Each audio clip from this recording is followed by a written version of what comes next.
Welcome to an incredible story that will inspire you and improve your English skills at the same time. Today, we're diving into the life of Albert Einstein, a man who changed the world with his ideas and courage. As you listen, focus on the new phrases and vocabulary I'll introduce. This is not just about learning English, it's about learning how persistence and curiosity can lead to greatness. So, grab a notebook, pay close attention, and let's begin this journey to improve your listening, expand your vocabulary, and find motivation in the life of a genius. Albert Einstein was born on March 14, 1879, in a small town called Ulm in Germany. His parents, Hermann Einstein and Pauline Koch, were ordinary people. Hermann was a businessman who worked with electrical parts, while Pauline was a homemaker who loved music and learning. When Albert was born, there was nothing extraordinary about him, except for one small detail. His head was unusually large. His family even joked about it, wondering if he would grow up to be a normal child. Little did they know, this boy would grow up to change the world. Albert was a very quiet child. He didn't speak his first words until he was almost 3 years old. This worried his parents. Some people thought there was something wrong with him. His family called him the quiet one because he rarely spoke, even when other children around him were chatting away. But Albert wasn't quiet because he was slow. He was quiet because he was always thinking. He would sit for hours, observing the world around him, as if he was trying to understand how everything worked. When Albert was 5 years old, his father gave him a small gift that would change his life forever. It was a simple compass.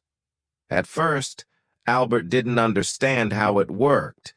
How could the needle always point north, no matter how he turned it? He became obsessed with this tiny object. He stared at it for hours, trying to figure out the invisible force that guided the needle. This was the first time Albert realized that there were unseen forces in the world, and he wanted to discover them all. He later said, "That experience left a deep and lasting impression on me." When Albert started school, things didn't go well. He didn't like the way his teachers taught. Back then, schools were very strict, and students were expected to memorize everything. But Albert wasn't interested in memorizing facts. He wanted to ask questions and find answers. His teachers often got angry with him. One teacher even told him, "You're a disgrace. You'll never be successful in life." These words hurt, but Albert didn't let them stop him. Albert struggled with some subjects, especially languages. But there was one subject he loved more than anything: mathematics. He called it the language of the universe and enjoyed solving problems like puzzles. Despite his struggles in school, Albert's family believed in him. His mother, Pauline, noticed his love for music and encouraged him to learn the violin. At first, Albert didn't like practicing, but over time, music became a way for him to relax and think clearly. His uncle Jacob also played a big role in shaping his mind. Jacob loved math and would teach Albert in a fun and creative way. He once told Albert, "Math is like a treasure hunt. Every problem is a clue that leads you to the solution." This playful approach made Albert fall in love with numbers. Albert wasn't like other children. While others played games, he spent hours reading books and imagining how the world worked. He loved stories about great scientists and often dreamed of making discoveries of his own. One day, while walking home from school, Albert asked himself, what would it be like to ride a beam of light? This question stayed with him for years. It was the beginning of his lifelong journey to understand light, space, and time. When Albert was 15 years old, his life took a difficult turn. His father's business failed, and the family had to move to Italy. Albert stayed behind in Germany to finish school, but he hated being away from his family. He felt lonely and unhappy. Eventually, Albert decided to leave school without finishing. He couldn't stand the strict rules and harsh teachers anymore. Instead, he started studying on his own. He read books on science, philosophy, and mathematics, teaching himself everything he wanted to know. This was a risky decision. Many people thought he had ruined his future by leaving school. But Albert didn't care. He believed that learning was more important than following rules. At 16, Albert wrote his first scientific paper. It wasn't perfect, but it showed his incredible potential. He also applied to a prestigious school in Switzerland called the Swiss Federal Polytechnic School. However, he failed the entrance exam because he struggled with non-science subjects like French and history. Instead of giving up, Albert decided to try again. He worked harder than ever before, improving his weak areas and refusing to let failure define him. Albert Einstein's early life was filled with struggles and doubts. People didn't understand him, and he faced rejection and failure. But he never gave up. His curiosity, determination, and love for learning kept him going. Albert Einstein was determined to make something of his life. After leaving Germany, he moved to Switzerland, a country known for its modern education system. Switzerland was different from Germany. The schools were less strict, and students were encouraged to think freely. This was exactly what Albert needed. At the age of 17, Albert tried again to get into the Swiss Federal Polytechnic School in Zurich. This time, he passed. However, his troubles weren't over yet. Even though he was finally studying at one of the best schools in Europe, Albert's rebellious nature made it hard for him to fit in. Albert loved studying mathematics and physics, but he wasn't interested in other subjects. His professors didn't understand his way of thinking. Some of them even disliked him because he didn't follow their teaching methods.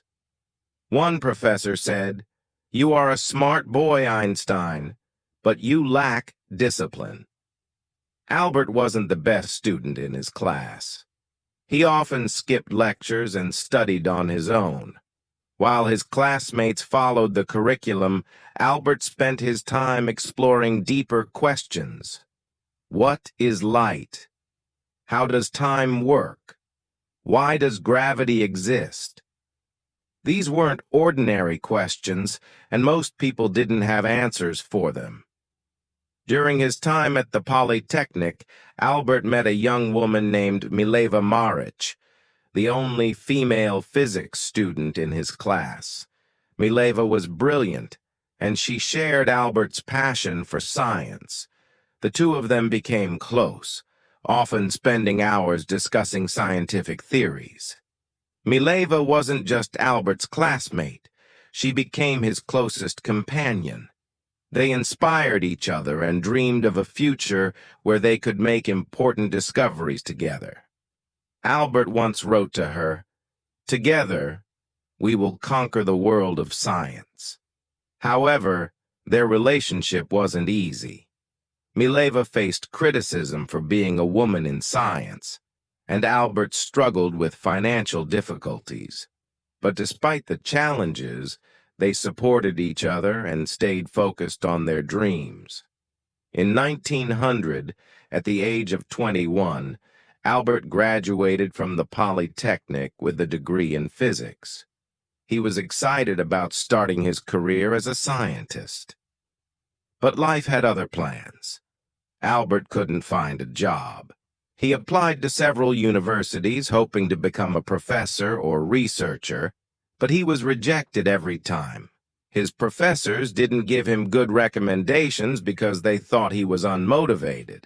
This was a painful time for Albert. Imagine working hard for years, only to face rejection after rejection. But Albert didn't give up. Instead, he took whatever jobs he could find to support himself. In 1902, Albert finally found a job, working as a clerk at the Swiss Patent Office in Bern. His job was to review patent applications and decide if the inventions were original. It wasn't a glamorous job, and it had nothing to do with physics. At first, Albert was disappointed. He wanted to be a scientist, not a clerk. But instead of complaining, he made the best of his situation. The job gave him free time, and he used that time to think about his scientific ideas. Albert began to call the patent office his thinking lab. While reviewing patents, he would secretly scribble down his thoughts on the nature of light, time, and space. He was determined to pursue his dream, even if it meant working late into the night after finishing his day job. In 1903, Albert married Mileva. The couple had a simple wedding, and soon after, they had their first child, a son named Hans Albert Einstein. Although they were happy together, life wasn't easy. Albert's salary as a clerk wasn't enough to support his family. They lived in a small apartment and struggled to make ends meet. Albert's friends often advised him to give up on his scientific dreams and focus on his job. But Albert refused. He said, "I would rather struggle for my passion than live comfortably without purpose." Despite the hardships, Albert continued to work on his theories. In 1905, at the age of 26, he published a series of papers that would change the world forever. Scientists call this year Einstein's Annus Mirabilis, or Miracle Year. 1. The photoelectric effect. Albert explained how light behaves like tiny particles, called photons. This discovery would later win him the Nobel Prize in Physics. 2. Brownian motion. He proved the existence of atoms, which was a groundbreaking achievement at the time. 3. Special theory of relativity.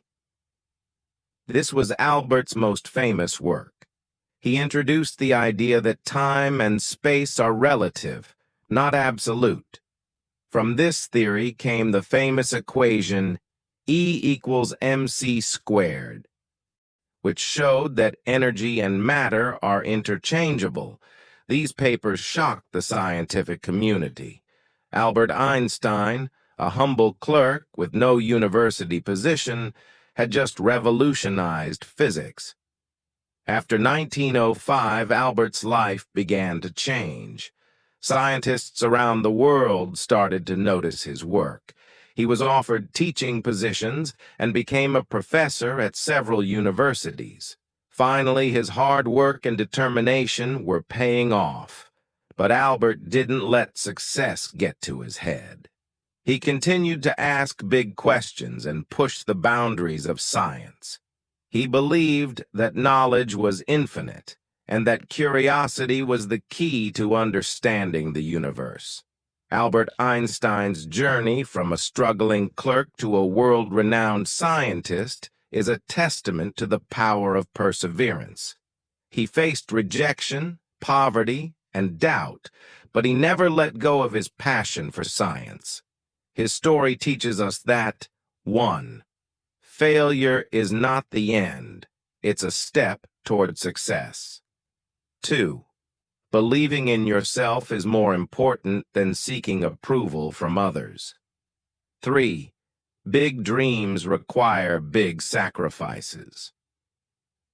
By 1909, Albert Einstein's groundbreaking discoveries were known across Europe. He became a professor at the University of Zurich and later moved to Prague to teach at the German university. It was during these years that Albert began to understand the immense impact of his work. People now looked at him as a genius, a thinker who could solve mysteries of the universe. Albert, however, remained humble. He once said, "I am no genius. I am simply curious. I stay with questions longer than others." But fame brought challenges. Albert was not someone who cared about appearances or wealth. He continued living a simple life, wearing the same old clothes and focusing only on his work. While the world celebrated him, Albert knew that his journey was far from over. In 1914, Albert moved to Berlin, Germany, after being offered a prestigious position at the Prussian Academy of Sciences. This was a big step in his career, as he now had the resources and freedom to focus entirely on research. Around this time, the world was changing rapidly. World War I broke out, and millions of lives were affected. While many scientists supported the war, Albert spoke out against it. He believed in peace and used his influence to promote harmony. During this period, Albert's marriage to Mileva began to fall apart. The pressures of fame, combined with their financial struggles in the past, created distance between them. In 1919, they divorced, though Albert ensured that Mileva and their sons were financially supported.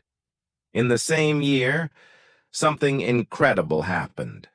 British scientists tested Albert's general theory of relativity, which he had been working on since 1915. The results confirmed his theory. Gravity could bend light. This was a revolutionary discovery that changed how we understand the universe. The news spread like wildfire.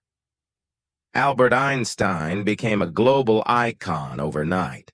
Newspapers around the world printed headlines like, "Einstein's theory proven true." For the first time in history, a scientist was treated like a celebrity. When asked how he felt about his fame, Albert replied, "If my theories are proven wrong, the Americans will say I am a German, and the Germans will say I am a Jew. If my theories are proven right, the Germans will say I am a German, and the Americans will say I am a Jew." This statement reflected Albert's wit and the challenges he faced as a Jewish scientist in a world filled with prejudice. In the 1920s, Albert traveled the world, giving lectures and meeting other scientists. He visited the United States, Japan, and many other countries, sharing his ideas and inspiring the next generation of thinkers. Albert used his fame to advocate for peace. He spoke out against war, saying, "Peace cannot be kept by force. It can only be achieved by understanding." He also supported the rights of minorities and refugees, becoming a voice for those who had none. But as his fame grew, so did the criticism. Some people accused him of being too idealistic, while others tried to discredit his work. Albert faced these challenges with grace, saying, "Great spirits have always encountered violent opposition from mediocre minds." In 1933, the rise of the Nazi regime in Germany forced Albert to flee the country. As a Jewish scientist, he was in great danger. The Nazis burned his books and labeled his theories as Jewish science. Albert moved to Princeton, New Jersey in the United States, where he joined the Institute for Advanced Study. He was heartbroken by what was happening in Germany, but he remained hopeful. He said, "In the middle of difficulty lies opportunity." Albert became an American citizen in 1940 and spent the rest of his life in the United States. During World War II, Albert was asked to support the development of an atomic bomb.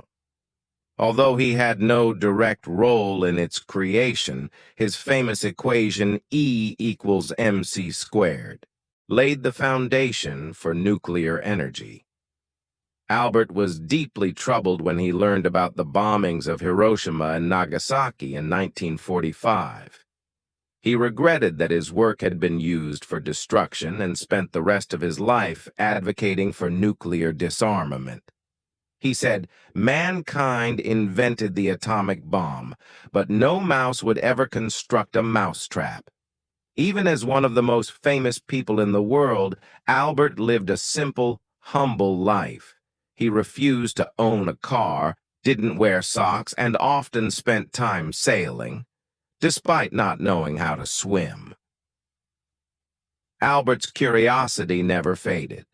He continued to ask questions about the universe, from the nature of black holes to the possibility of time travel. He believed that there was always more to learn. In his later years, Albert focused on unifying the forces of nature into one theory, a challenge that remains unsolved to this day. Even though his health began to decline, he continued working until his last breath. On April 18, 1955, Albert Einstein passed away at the age of 76. His last words, spoken in German, were never recorded, as the nurse by his side did not understand the language. Albert Einstein's contributions to science, peace, and humanity remain unparalleled. His story is a reminder that 1. Struggles shape greatness. Albert faced rejection, ridicule, and war, but never gave up on his dreams. 2. Curiosity drives progress. He taught us to question everything and seek answers, no matter how difficult they seem. 3. Humility is powerful. Despite his fame, Albert remained grounded, showing that true greatness lies in simplicity. Today, his name is synonymous with